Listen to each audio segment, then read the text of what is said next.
The wind had begun to stir just as the last handful of dirt hit the coffin. Folding chairs creaked as people rose, offering quiet condolences more out of social grace than genuine grief. But he stayed behind, frozen like his shoes were rooted to the cold, damp ground. He didn't move even as a fine drizzle fell from the gray skies above. In his hand he held a closed umbrella. Maybe he liked the rain, or maybe he thought he deserved it. His name was Julian Blackridge. Billionaire. A man known more for hostile takeovers than for any kind of human connection.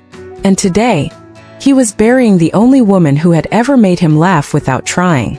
The black suit clung to him like guilt, and the silence around him screamed louder than any eulogy, until a voice cut through the air like a blade. "You never really knew her, did you?" It was a young voice. Female. Barely more than a whisper, yet it shattered him more than the priest's final words. Julian turned slowly, like a man waking from a dream he never wanted to leave. A girl, maybe 17, stood behind him, her eyes holding something ancient, something broken. She looked like her. Not exactly, but enough to make his chest tighten. The cheekbones, the curve of her mouth. Her black dress clung to her soaked figure, but she didn't shiver. She didn't hesitate. Instead, she reached into her pocket and placed something cold in his hand. Metal. Silver. A locket. His fingers closed around it instinctively. It was old, worn, but the engraving on the back still burned clear. J&L Julian and Lydia. She wore it every day, the girl said, her voice calm but laced with something heavy. Except for the last 3 years. He blinked. "Who are you?" She tilted her head slightly, like she was looking at a puzzle she had already solved. You knew her laugh. Her perfume. How she used to hum while folding laundry. But you didn't know what made her cry when she thought no one was watching. His throat tightened. You didn't know she danced in the kitchen every time it rained. That she hated strawberries but ate them anyway because you liked them. You didn't know she wrote poems on the back of receipts and hid them in the bottom drawer. Julian gripped the locket harder. She never told me. She tried, the girl replied. Not with anger. Just truth. Soft. Plain. Unforgiving. A breeze blew her coat aside, revealing a small crescent-shaped scar on her wrist. He recognized it. Not because he'd seen it before, but because Lydia had one just like it, from a childhood accident. "Who are you?" he asked again, but this time his voice was barely a breath. She stepped closer, her wet shoes sinking slightly into the muddy grass. Her gaze dropped to the grave, then rose back to meet his. "I'm the reason she left you." The words hit like thunder. Julian took one step back. Just one. But it was enough to crack the world beneath him. "No," he whispered. She pulled out a photograph. Old. Faded. Lydia was smiling, young, flushed, radiant. In her arms, a baby girl with curls and tiny hands reaching toward the camera. "This was taken 18 years ago," she said. 6 months after she left. Julian felt like he was suffocating. No, it couldn't be. Lydia had said she needed space. Said she was visiting her sister up north. That she just needed time. And when she never returned, he assumed what? That she changed her mind? That she realized he wasn't enough? That maybe she'd found someone better? But this changed everything. "She was pregnant," he muttered. The girl nodded. She didn't want to raise a child in silence. In shadows. With a man who couldn't look up from his phone long enough to see her tears. Julian looked down at the locket. He opened it. Inside was a tiny photograph of Lydia, young, glowing, and beneath it, a delicate handwritten note. "The greatest truth of my life, but I'll never be brave enough to say it." His hands trembled as he closed it. "Why didn't she tell me?" The girl's eyes softened just slightly. "Because she tried. For months. But you were always too busy. Too distracted. Too afraid of anything you couldn't control." His knees buckled, but he didn't fall. He stood there, bent, bracing against a storm heavier than grief, regret. Pure, undiluted regret.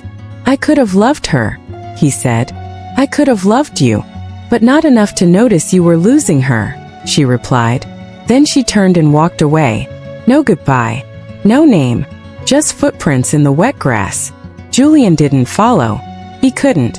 His feet were stone. His past had just walked away in rain-soaked shoes. The funeral was over. The grave was still.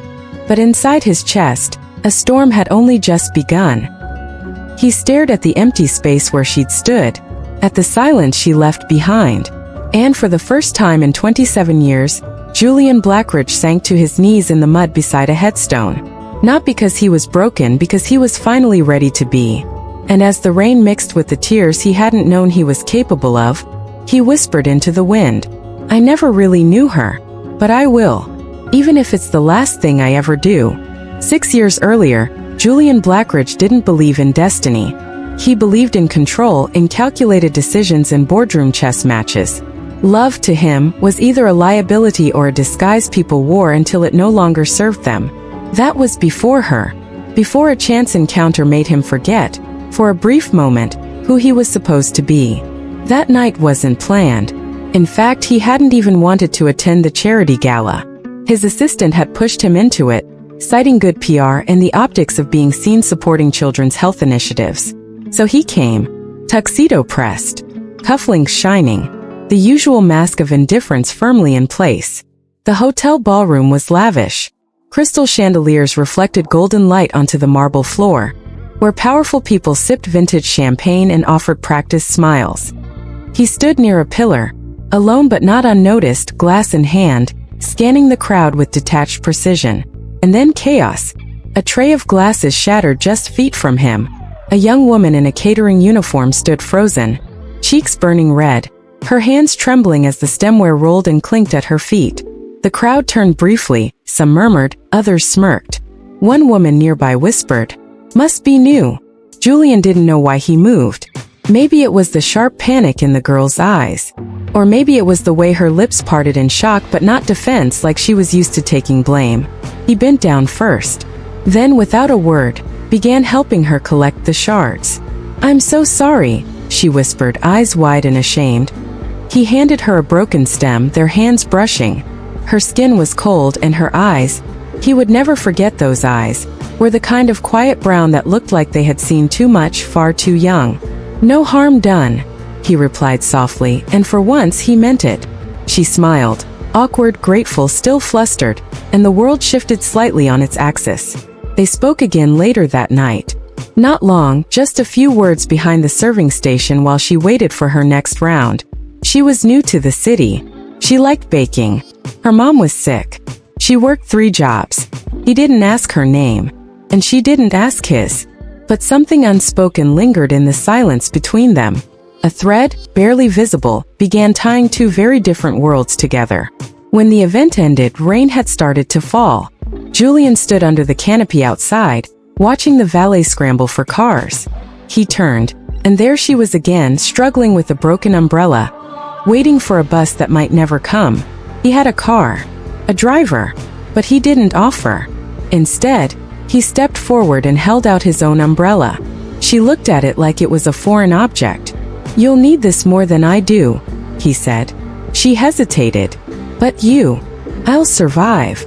She took it slowly like it was made of glass. Her fingers wrapped around the handle, and for the briefest second, he wished he could be the umbrella, the thing that sheltered her from the storm.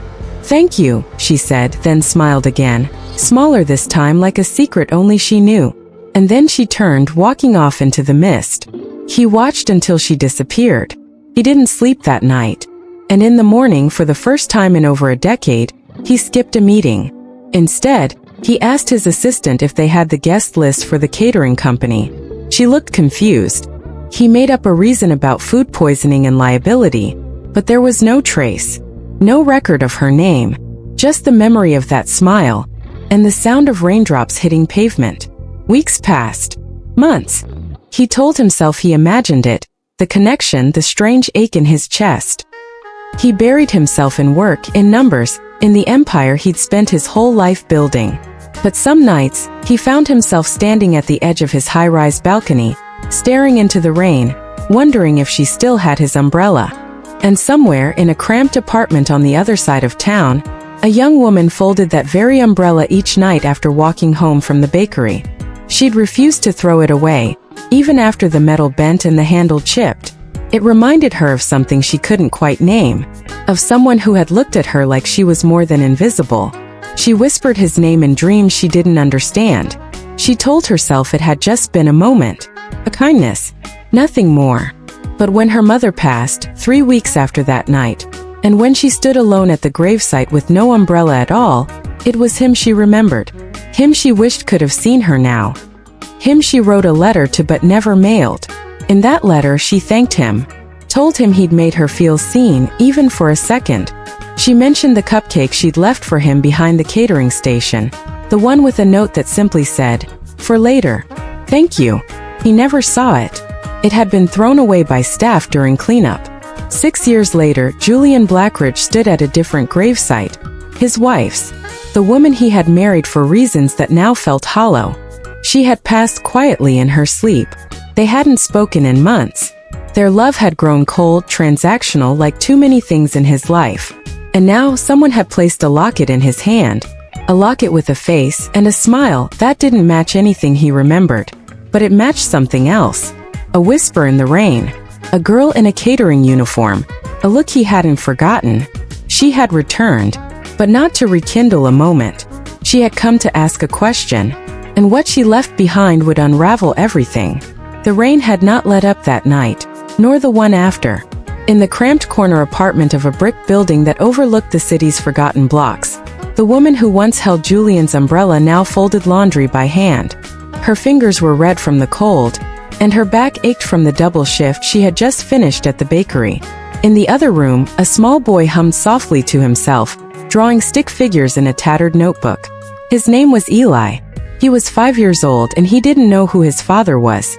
She told him stories sometimes before bed, about a man who once stood in the rain and gave her something when she had nothing. Eli would always ask, "Was he a knight?" And she would laugh and say, "No, he just didn't know he was saving someone." She never spoke the man's name, mostly because she didn't know it, not fully. Not until a month ago, when she saw it printed on a glossy magazine cover at the grocery store, next to a woman in pearls who smiled like a stranger. Julian Blackridge. The name had stopped her cold. The headline read, "From Orphan to Mogul. Inside the Legacy of Julian Blackridge and His Empire."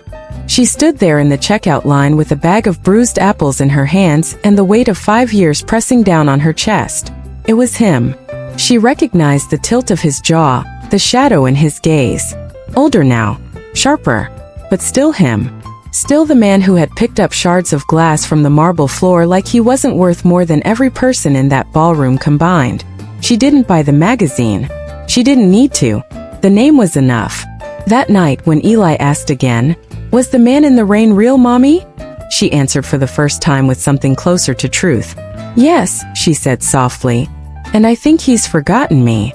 Eli paused for a moment, then returned to his drawing. He was quiet for a while. Then he said, "It's okay. You can remember for both of you." She turned her face so he wouldn't see her cry. Life since that night had not been cruel, but it had not been kind either.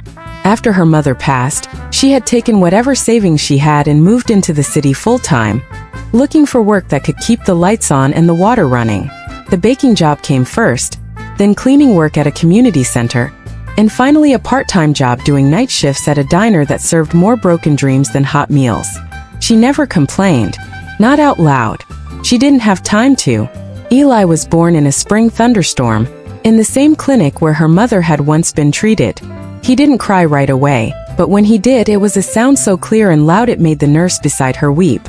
She had looked into his eyes and whispered, "You're mine, only mine." And yet, even in that moment, a whisper of the man who had vanished remained. Julian had no idea. Of course not. She never told him. How could she? He didn't know her name. They had never exchanged numbers. And even if they had, what then? He would have turned away. Or worse, pity. She didn't want pity. So she raised Eli alone. Some nights, she would sit by the cracked window after he had gone to sleep and reread the letter she had written years ago. The one she never mailed. She had rewritten it twice since discovering his real name. First she thought about sending it. But then news broke of his wife's illness, and she couldn't bring herself to intrude. The locket hadn't been planned either.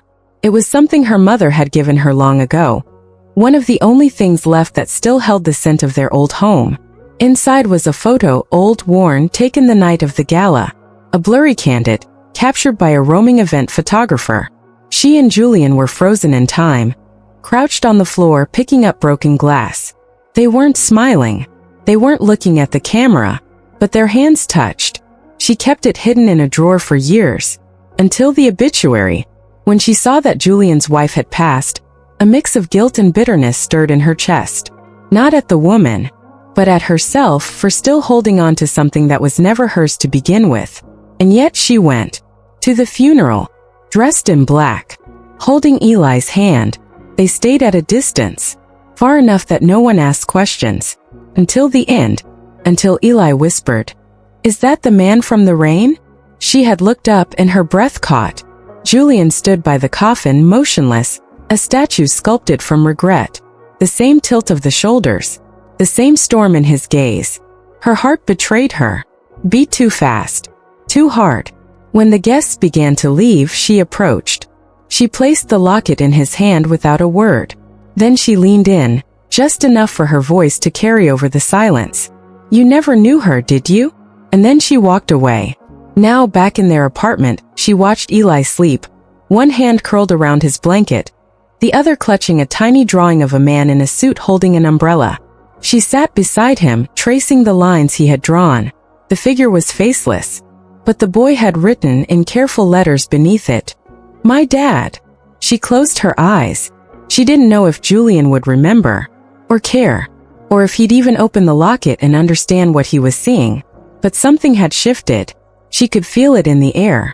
The kind of shift that only happens when something long buried starts clawing its way back to the surface. She reached for the envelope she had sealed weeks ago, the letter that told the story from the very beginning. She placed it beside her purse, unsure if she'd send it. And for the first time in years she whispered to herself, maybe, just maybe. The city hadn't changed in the years since she last saw him, at least not in the places that mattered. The sidewalks were still cracked near the corner market. The same flower vendor still parked his cart beside the rusted mailbox on 12th, and the same billboard, faded now, still hung above the subway stairs, reminding everyone to dream big, as if anyone down there still could. But something inside her had shifted. Ever since the funeral, the locket, the whisper. She felt like the world had leaned slightly to one side. Like a glass of water set on uneven ground. She kept working, kept raising Eli.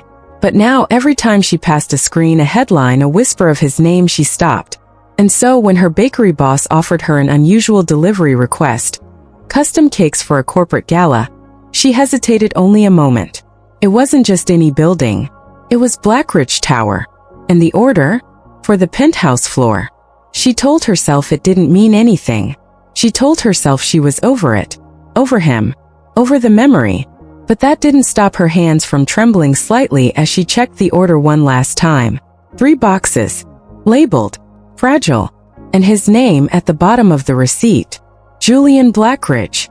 She arrived just after sunset. The tower shimmered like a monolith carved from glass, reflecting the pinks and oranges of the dying day. The security guard gave her a strange look but waved her through. She took the elevator up, floor after floor, until the numbers became meaningless and only her heartbeat marked the passage of time. The doors opened with a soft chime. She stepped into silence. A marble corridor stretched ahead, lined with muted lights and abstract art too expensive to be understood. A receptionist, startled by her presence, gestured toward the double doors at the end. "That way," she said. "They're waiting." She nodded, clutching the boxes tighter, as if they could anchor her to something real. Inside, the room was vast. Floor-to-ceiling windows offered a panorama of the city that made her stomach drop. A few men in suits chatted near a table. An assistant ushered her toward the dessert setup without so much as a glance.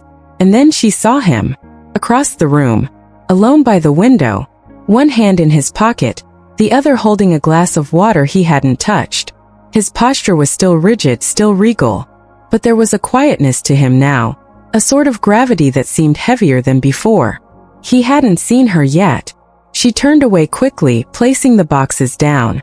Her fingers fumbled at the ribbons, her breath caught somewhere in her chest. She should leave, deliver the cakes, walk away. But fate, or some cruel version of it, wasn't finished yet. A waiter bumped her tray. The lid of the box slipped. The locket, the second one, fell out. She hadn't meant to bring it. She didn't even remember packing it. But there it was, gleaming on the marble like a secret begging to be heard. She crouched to pick it up and froze, because someone else's hand had already reached for it. His. They both froze. His fingers brushed hers. And slowly she looked up. His eyes were the same, but colder now, sharper. And yet, when they locked onto hers, something in them flickered, like a match nearly catching flame. For a moment, neither of them spoke. Then softly he said, "I've seen that before." She swallowed. "Maybe." He tilted his head. Were you at the funeral?" Her chest tightened. "Yes." A pause. "Why?" he asked. She wanted to say 1,000 things, but all that came out was, to return something. He picked up the locket, still unopened. "You never left a name. You never asked." He studied her then, not just her face but everything, as if trying to stitch together a picture that had long been missing corners. And maybe, just maybe, he was starting to see the edges again. The assistant called for him. A meeting. A toast. Something important. He didn't move. Instead, he reached into his coat and pulled out a small envelope. "I've been carrying this," he said, "since that day. The locket. I opened it." She nodded. "There's a picture inside," he continued, "of me, but I don't remember it." "You wouldn't," she said, voice barely above a whisper. "You were just being kind." He frowned. "Was that all?" She didn't answer, because it wasn't. Not even close. He stepped closer, voice softer now. "I've been trying to remember. That night. That rain. There was something, someone." She closed her eyes. "You don't have to remember. Not for me. But I want to," he said more firmly now, "because I think I've forgotten something I shouldn't have." Another voice called his name, louder this time, but he stayed.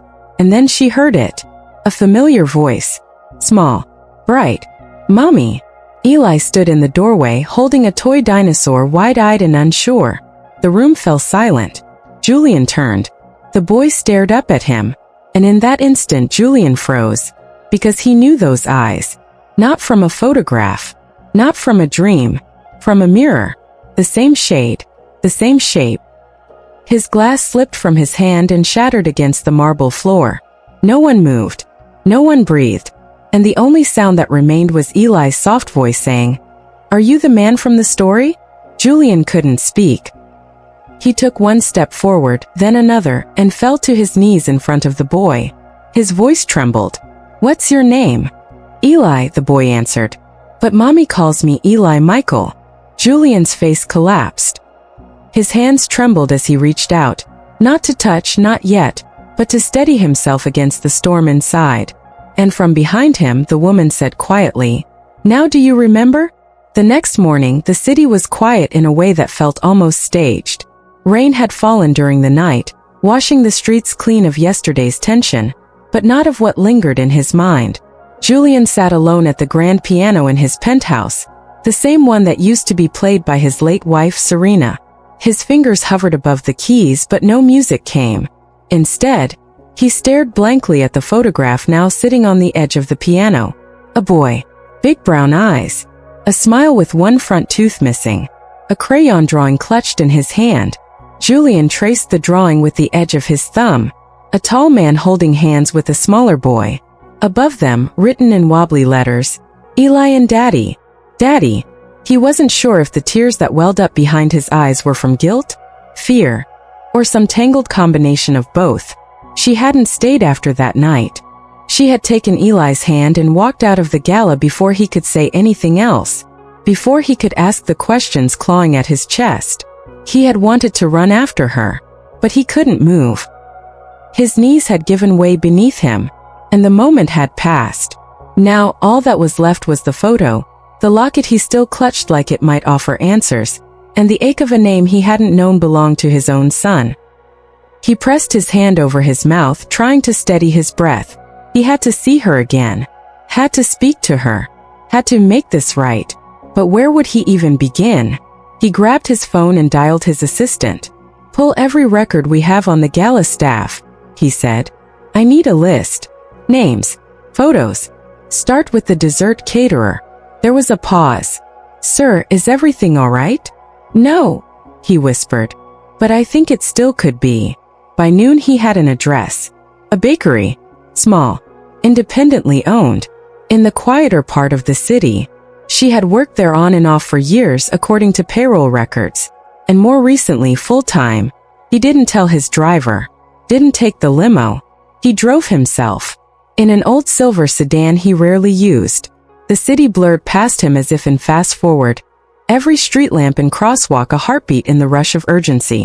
The bakery sat on a tree-lined street, tucked between a laundromat and a bookstore. A painted sign in the window read, "Fresh baked every morning." But when he stepped inside, the bell above the door echoing through the empty space, only a young teenage girl was behind the counter. She looked up surprised then seemed to recognize him. Her eyes widened. "Mr. Blackridge?" she asked. He nodded. "I'm looking for someone. A woman named Clara. She worked here. Maybe still does." The girl hesitated, chewing on her lip. She quit yesterday. Packed her things and said she needed to go somewhere quieter. Didn't leave much of a note. Julian's shoulders dropped. Did she say where? She looked around, then reached under the counter and pulled out a small white envelope. She left this. Said if anyone came looking for her, especially someone in a suit who looked lost, I should give it to them. Julian's hand trembled slightly as he took it. The paper was soft, her handwriting delicate. He opened it slowly. Inside only a single line. "Sometimes love isn't enough when trust is broken first." And beneath that, in smaller letters, "We're not hiding, just healing."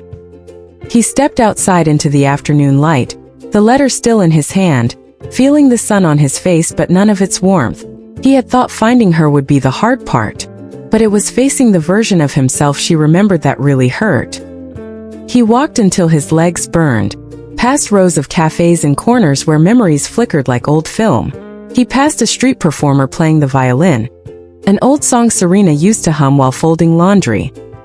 He passed a father chasing after his daughter with a balloon in hand, both of them laughing like the world had never hurt them. He had never known what it meant to be truly lost until now.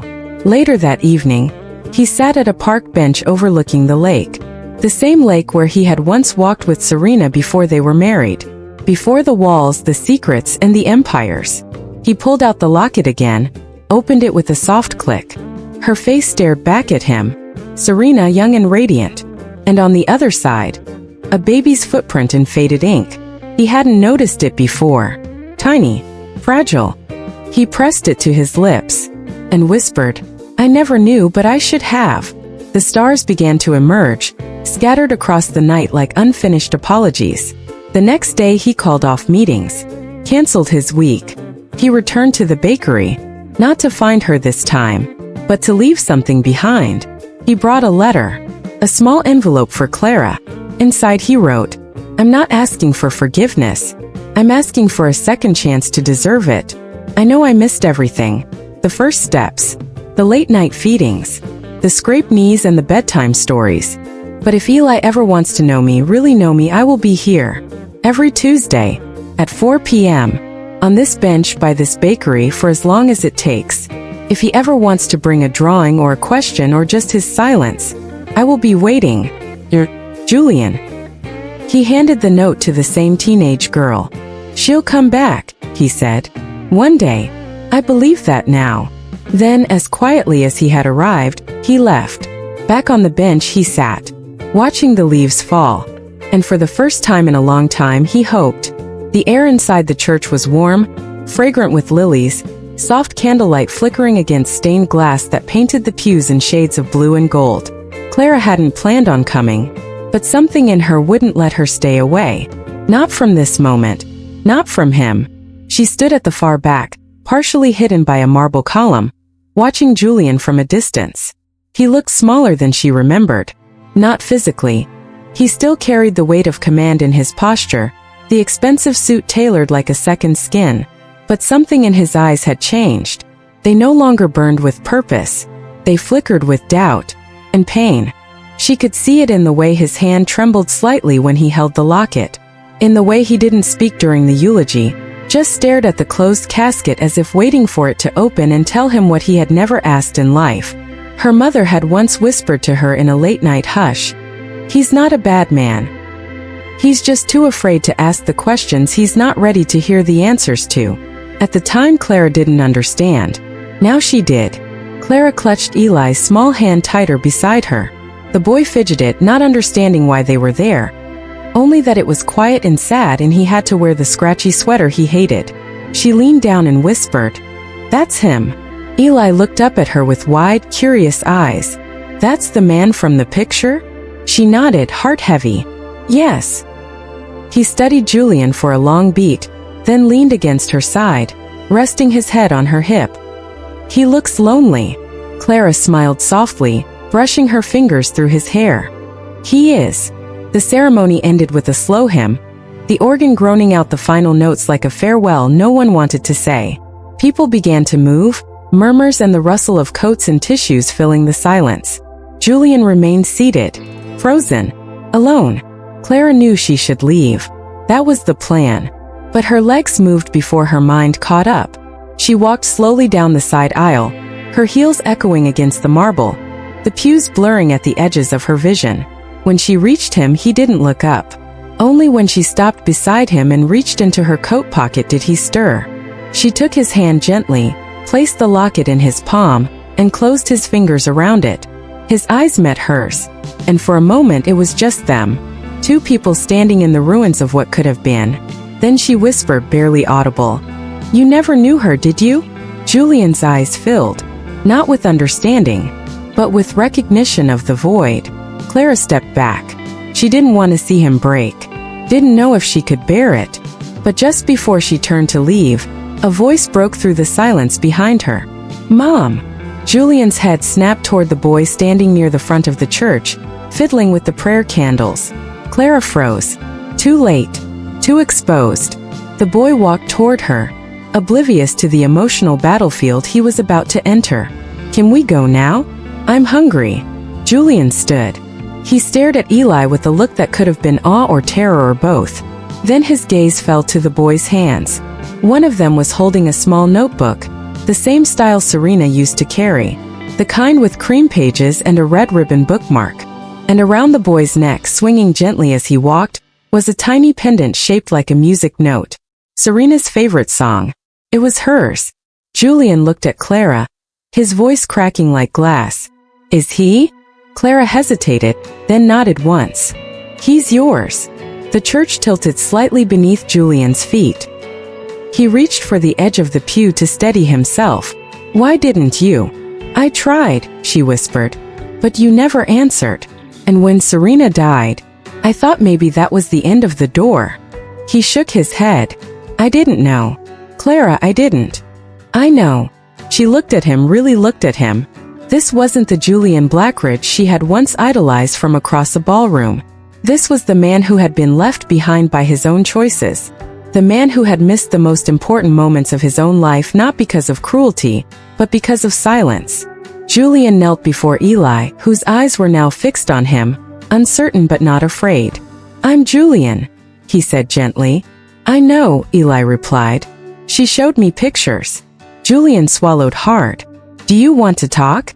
Or maybe, come have pancakes with me sometime." Eli thought for a second. "Do you like blueberries?" Julian smiled, tears welling again. "I do now." Clara's hand pressed to her heart as she watched them. This wasn't the ending she had prepared for, but it was better than the one she'd imagined. Later outside, the three of them stood on the church steps. The wind tugged gently at Clara's coat. Julian stood beside her, not touching but close enough to feel. He turned to her. "I don't know what comes next. I've made mistakes." She cut him off with a look. "You're here now. That's all I need to know." He reached into his pocket, pulled out the old locket again. "She wore this to every recital. Every single one. I didn't even notice it until today." Clara nodded, voice thick. It was the only thing she never took off. He exhaled deeply. "Then I'll wear it now. For her. For him." He placed the locket around his neck, letting it rest against his heart. Eli took both their hands without asking. And somehow, just like that, a new chapter began, on the ashes of the one they never got to finish. Started with a voice. Not hers. Not even his. But it cracked something wide open. Julian had stayed late at the office again. The boardroom lights buzzed low above his head as he sat in silence, files unopened, pen resting in the crook of his fingers. His thoughts had drifted all day, but tonight, they refused to be silenced. He kept hearing it. That word. Champagne. Why had she said it? And why did it feel like it had been meant for him, like a private code that only his soul should have remembered? The door opened softly. "Sir, the file you requested," his assistant said, placing a slim folder on the edge of the table. "And this envelope came in through HR. It's from the culinary division." One of the vendors submitted a personal letter along with their documents. Julian nodded absently. "Leave it." She turned to go, then hesitated. "There's a photo inside, by the way. Looked vintage." After she left, Julian reached for the envelope, more out of habit than curiosity. But as he slid the photo out and flipped it over, his world paused. Rain. A dim alleyway. A girl in a white apron holding a box of pastries. She was laughing, no, not quite. Smiling shyly at someone just out of frame. And behind her, clearly captured in the reflection of a rain-specked window, was himself, younger, unaware. That night, the one he thought was a dream, a blip of warmth in his otherwise cold, calculated timeline. He stood suddenly, chair scraping across the floor. His heartbeat thudded in his ears. That bracelet, that laugh, that girl. She hadn't been a dream. She was real. She had been standing in front of him all this time. Clara. He dropped the photo, breath catching in his throat. Memories began to bleed back, not in perfect order but in flashes, her eyes under the awning, the way her voice had broken when she said, "Thank you." How she'd looked up at him like he was more than just a name on a tower. He stumbled back into his chair. "Oh my God," he whispered. He reached for his phone, fingers trembling, and scrolled through the employee list. Clara Bennett. The name burned into his vision like a secret that had waited too long. His thumb hovered over the call button, but he didn't press it. Not yet. Instead, he turned back to the envelope. There was a folded note tucked inside. Neat handwriting. A recipe for lemon honey cake, but in the margins a child's scrawl. He recognized it from the drawing Ethan had given him. "Mom says this is what she baked when she was sad. But I think she's happy now, 'cause she hums again." Julian's throat clenched. He leaned back, the ceiling spinning slightly above him. That little boy, the one who'd looked at him with such familiarity, the one who'd run to him without fear. Ethan. He reached into his drawer, pulled out the sketch the child had drawn weeks ago. He hadn't understood it then, but now he saw 3 stick figures. One tall, one small, and in between a woman with long hair holding both hands. The locket was drawn on the tall man's chest. He hadn't worn it that day, but maybe he had once, back then, before forgetting what should never have been forgotten. He thought about Serena, his late wife, and the secrets she'd kept, the loneliness he never saw, the child she never told him about, and then, Clara, appearing like a ghost who wasn't haunting him, but delivering him back to himself. He stood again, heart racing. There was only one place she might be now. The bakery. He took the elevator down like a man on the verge of collapse. The car ride to her neighborhood was a blur. Traffic lights bleeding into each other, voices on the radio meaningless. When he arrived, the bakery was already closed, lights dim behind the frosted windows. But inside, someone was sweeping the floor. He knocked once hard. Clara looked up. For a moment, she didn't move. Then slowly, she came to the door. She didn't open it. Julian raised the photo against the glass. "This is real, isn't it?" he asked, voice raw. She didn't nod, didn't speak, but her eyes, wet and burning, answered him loud enough. He lowered the photo, swallowed hard, then said, "I was there that night. I remembered the way you smiled, but I forgot everything else that mattered." She finally unlocked the door. He didn't enter. She didn't invite him in. They stood with inches between them, and an ocean of time. "I didn't know how to tell you," she said softly. "You were married. Then she died. And I didn't want to ruin what little you still had of her." Julian shook his head slowly. You weren't the one who ruined anything. I did.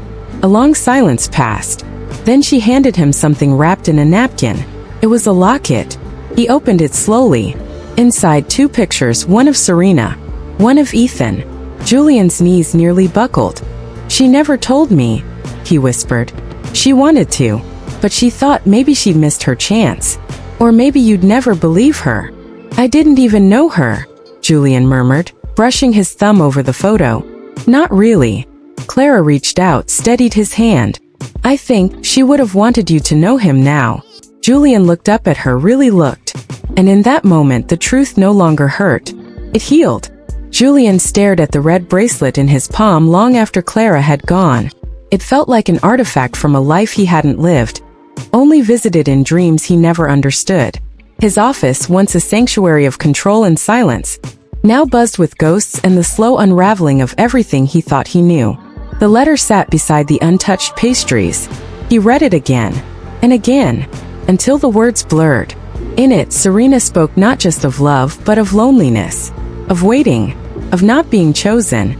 She used to sit by the window with a cup of mint tea, the letter read. Every Sunday. You never asked why. He never had. Not once. He thought back to Serena's laugh. How it used to fill his penthouse like birdsong in a concrete forest. And then how it faded. How she began canceling dinners. How he didn't notice until she stopped returning his calls. He thought she was being dramatic. Now he realized she had simply been breaking. Julian left the office without saying a word. No driver. No guards. Just him. And the letter. And the storm rising inside him. That night, he found himself in front of the same bakery he had once dismissed as charming but inefficient. The lights were off. The door locked. He rang the bell anyway. No one answered. The next morning, he tracked down the woman who had hired Clara to cater the gala. A small-time event planner named Joan, who had only met Clara once and barely remembered her last name. Took hours. And money. And promises he never thought he'd make again. But by sundown, he was standing outside a modest brownstone in a quiet neighborhood. The kind of place with cracked sidewalks and kids playing soccer in the street. He knocked. A man opened the door. Can I help you? The man asked. I'm looking for Clara. Clara Monroe. The man furrowed his brows. She moved out yesterday. Said she was going away for a while. Julian felt the ground shift again. Did she say where? The man shrugged. Just said she needed to disappear. Something about needing space. Healing, I think. Julian nodded, thanked him, and walked back down the stairs. His hands trembled. He had just found her, and now she was gone again. He sat on a park bench across the street for hours watching people pass. Parents walking kids. A woman jogging with her dog. None of them knew that somewhere out there a child had his eyes. A child who didn't know his father's voice. Or his touch. Or his name. That night, Julian stood in his apartment, staring at the massive canvas above the fireplace. An abstract piece he once loved. He ripped it down. Behind it, he placed the photograph Clara had left him. Serena. And Clara. Under the awning of a bakery, dripping wet, smiling like they had just found shelter from more than the rain. He didn't sleep. He couldn't. Because the silence in the apartment had changed. It no longer whispered of deals and boardrooms. It screamed of what was missing. The next day, he showed up at the HR office in his own company and demanded the full file on Clara Monroe. They hesitated. He insisted. The file wasn't thick. She'd only worked a few events. But tucked between employment forms and a tax ID was a scanned image of a child's drawing. It was a house, a dog, and a man in a suit. Julian turned it over. In a child's handwriting. Me. Mommy. And the man from the sky.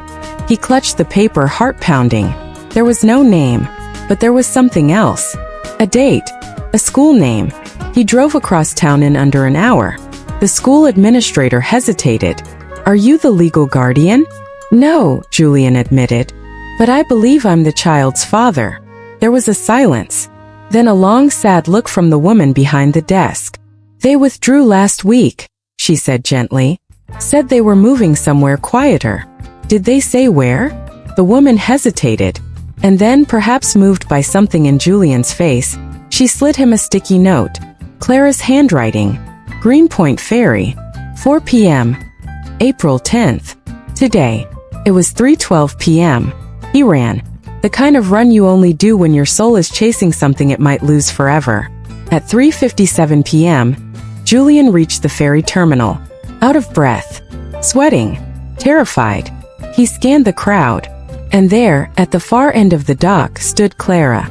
A small suitcase beside her. A little boy holding her hand. The boy looked up at her and asked something. She smiled softly. Julian took a step forward. The boy turned. Julian froze. He didn't need a test. Or a birth certificate. Or a name. He saw himself in the boy's jawline. In his messy hair. In the curious tilt of his head. Clara, Julian said softly.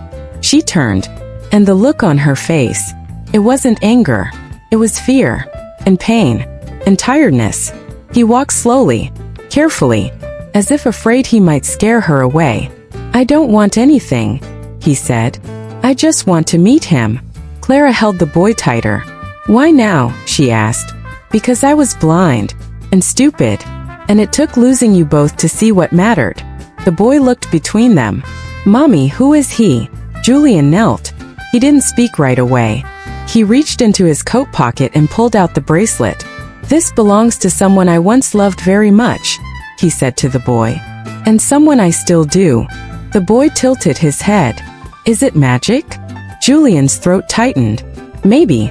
Because it led me back to you. Clara's eyes welled with tears. I don't expect forgiveness, Julian said, standing. But if you get on that ferry and I never see you again, at least let me tell him my name. Clara hesitated. Then she whispered something into the boy's ear. He nodded, walked up to Julian, and held out his hand. Hi, I'm Ethan. Julian took it. Slowly, reverently. I'm Julian, he said. And I'm your father. Clara closed her eyes. The wind picked up. The ferry horn sounded in the distance. But no one moved. Because in that moment, something had shifted again. Not time. Not regret. But hope. Julian didn't return to his office. He didn't return any calls.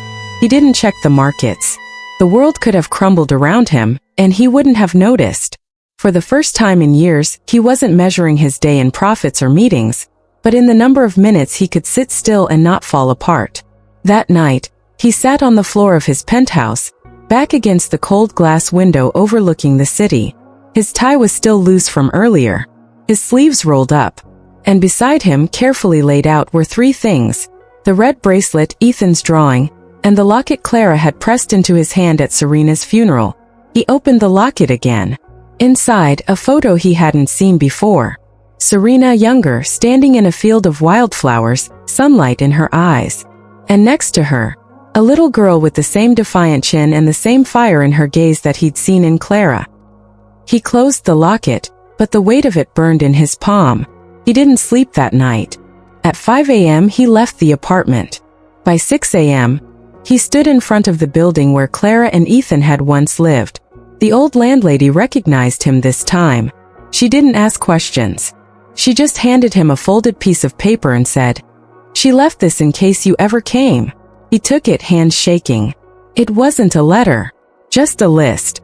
A list of places, parks, cafes, libraries, places Serena used to take Clara, places Ethan now loved, places Julian had never thought to visit. He spent the rest of the day walking, not chasing, not searching, just walking, as if each step might carry him a little closer to the past he never bothered to know.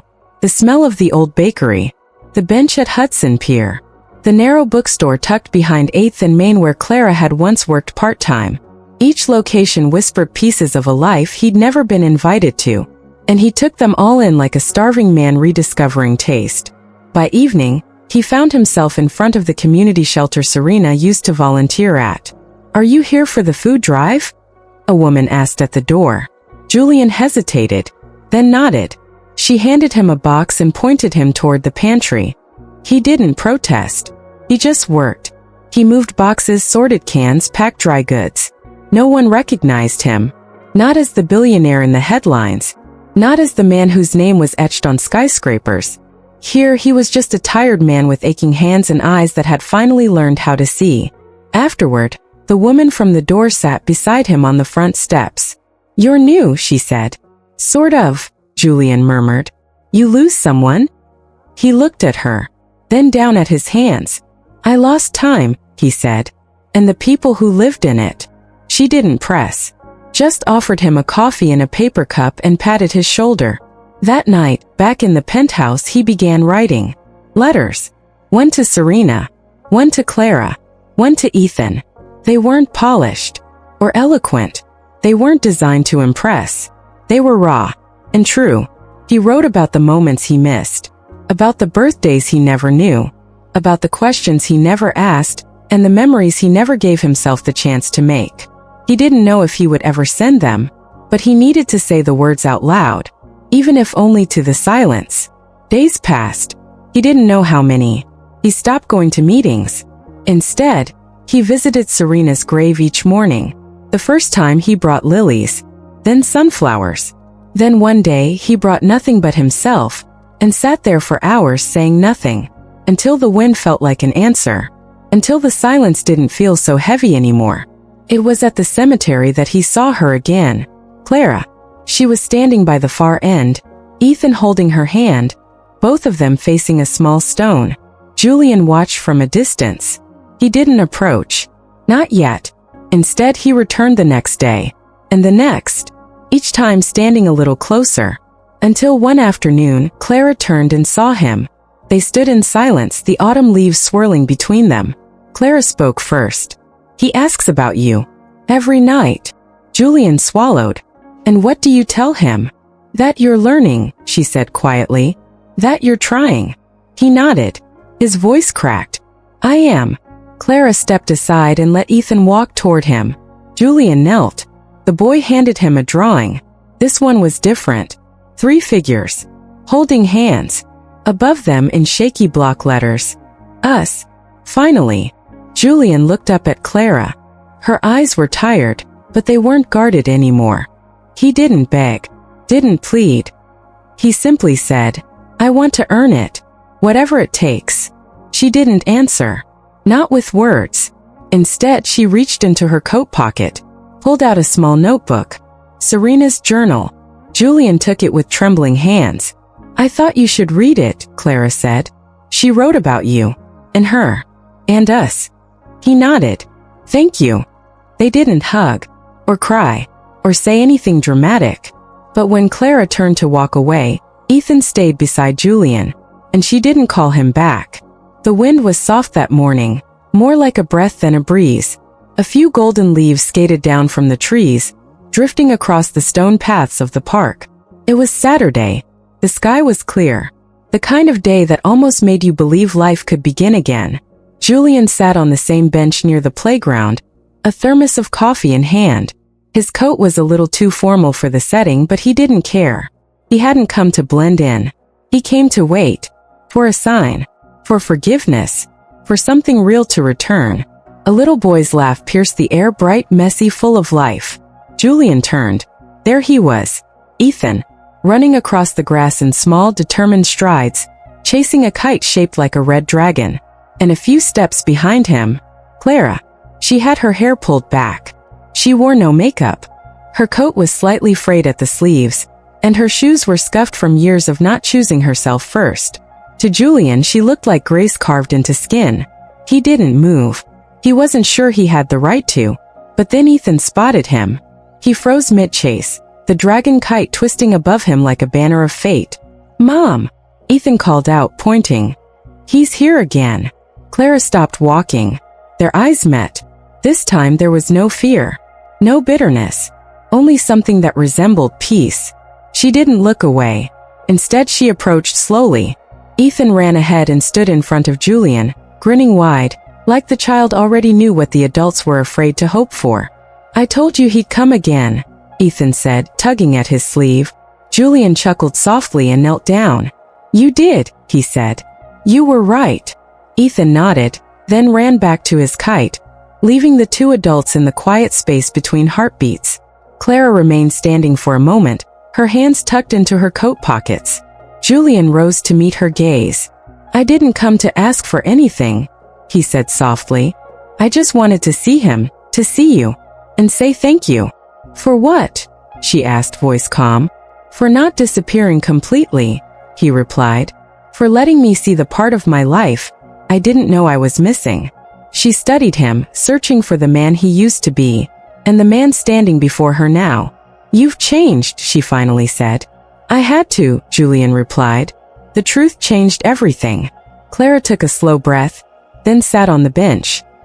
He sat beside her, leaving enough distance for dignity, but close enough to feel the warmth of her presence. "He likes to draw," she said after a pause, nodding toward Ethan. "Says he wants to design buildings someday, just like his father." Julian smiled, but it broke something in his eyes. "I'd like to be there for that. If you'll let me." Clara didn't answer right away. She reached into her bag and pulled out a folded piece of paper. It was another drawing. This time 3 people stood beneath a big tree. The boy in the middle, the woman on the left, and a man taller with a smile that stretched almost too wide, like he hadn't smiled in a long, long time. "He made this yesterday," Clara said. Julian held the paper like it might vanish. "He sees us that way?" She nodded. "He believes in second chances." Julian looked up at her. "Do you?" She didn't speak. Instead, she slowly extended her hand toward him, open, trembling just slightly.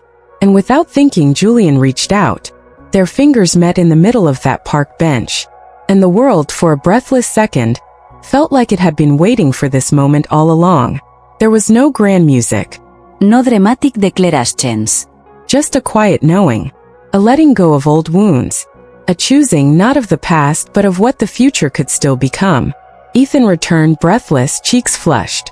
"Are we going to the bakery now?" he asked excitedly. Clara smiled and looked at Julian.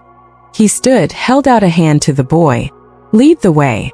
And they walked, the 3 of them, toward something fragile and new. At the corner of the path, Julian paused. He looked up at the sky, at the sunlight breaking through branches, at the ordinary miracles that had always been there. He just never looked. He took Clara's hand again, gently, reverently. No promises, no pressure, just presence. And in that moment, the weight of what had been lost became the reason he would never take what remained for granted. They disappeared into the city's quiet hum. But if you looked closely, you'd see the red bracelet still wrapped around Clara's wrist. And tucked in Julian's pocket? The locket Serena once wore. Still warm. Still full of the story that had finally found its way home. His coat was a little too formal for the setting, but he didn't care. He hadn't come to blend in. He came to wait. For a sign. For forgiveness. For something real to return. A little boy's laugh pierced the air, bright, messy, full of life. Julian turned. There he was. Ethan. Running across the grass in small, determined strides, chasing a kite shaped like a red dragon. And a few steps behind him, Clara. She had her hair pulled back. She wore no makeup. Her coat was slightly frayed at the sleeves, and her shoes were scuffed from years of not choosing herself first. To Julian, she looked like grace carved into skin. He didn't move. He wasn't sure he had the right to, but then Ethan spotted him. He froze mid-chase, the dragon kite twisting above him like a banner of fate. "Mom!" Ethan called out, pointing. "He's here again." Clara stopped walking. Their eyes met. This time there was no fear, no bitterness, only something that resembled peace. She didn't look away. Instead, she approached slowly. Ethan ran ahead and stood in front of Julian, grinning wide, like the child already knew what the adults were afraid to hope for. "I told you he'd come again," Ethan said, tugging at his sleeve. Julian chuckled softly and knelt down. "You did," he said. "You were right." Ethan nodded, then ran back to his kite, leaving the 2 adults in the quiet space between heartbeats. Clara remained standing for a moment, her hands tucked into her coat pockets. Julian rose to meet her gaze. "I didn't come to ask for anything," he said softly. "I just wanted to see him, to see you, and say thank you." "For what?" she asked, voice calm. "For not disappearing completely," he replied. "For letting me see the part of my life I didn't know I was missing." She studied him, searching for the man he used to be, and the man standing before her now. "You've changed," she finally said. "I had to," Julian replied. "The truth changed everything." Clara took a slow breath, then sat on the bench. He sat beside her, leaving enough distance for dignity, but close enough to feel the warmth of her presence. "He likes to draw," she said after a pause, nodding toward Ethan. "Says he wants to design buildings someday, just like his father." Julian smiled, but it broke something in his eyes. "I'd like to be there for that. If you'll let me." Clara didn't answer right away. She reached into her bag and pulled out a folded piece of paper. It was another drawing. This time, 3 people stood beneath a big tree. The boy in the middle, the woman on the left, and a man taller with a smile that stretched almost too wide, like he hadn't smiled in a long, long time. "He made this yesterday," Clara said. Julian held the paper like it might vanish. "He sees us that way?" She nodded. "He believes in second chances." Julian looked up at her. "Do you?" She didn't speak. Instead, she slowly extended her hand toward him, open, trembling just slightly. And without thinking, Julian reached out. Their fingers met in the middle of that park bench. And the world, for a breathless second, felt like it had been waiting for this moment all along. There was no grand music. No dramatic declarations. Just a quiet knowing, a letting go of old wounds, a choosing not of the past but of what the future could still become. Ethan returned breathless, cheeks flushed. "Are we going to the bakery now?" he asked excitedly. Clara smiled and looked at Julian. He stood, held out a hand to the boy. "Lead the way." And they walked, the 3 of them, toward something fragile and new. At the corner of the path, Julian paused. He looked up at the sky, at the sunlight breaking through branches, at the ordinary miracles that had always been there. He just never looked.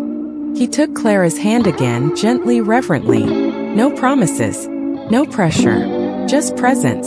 And in that moment, the weight of what had been lost became the reason he would never take what remained for granted. They disappeared into the city's quiet hum. But if you looked closely, you'd see the red bracelet still wrapped around Clara's wrist. And tucked in Julian's pocket, the locket Serena once wore. Still warm, still full of the story that had finally found its way home.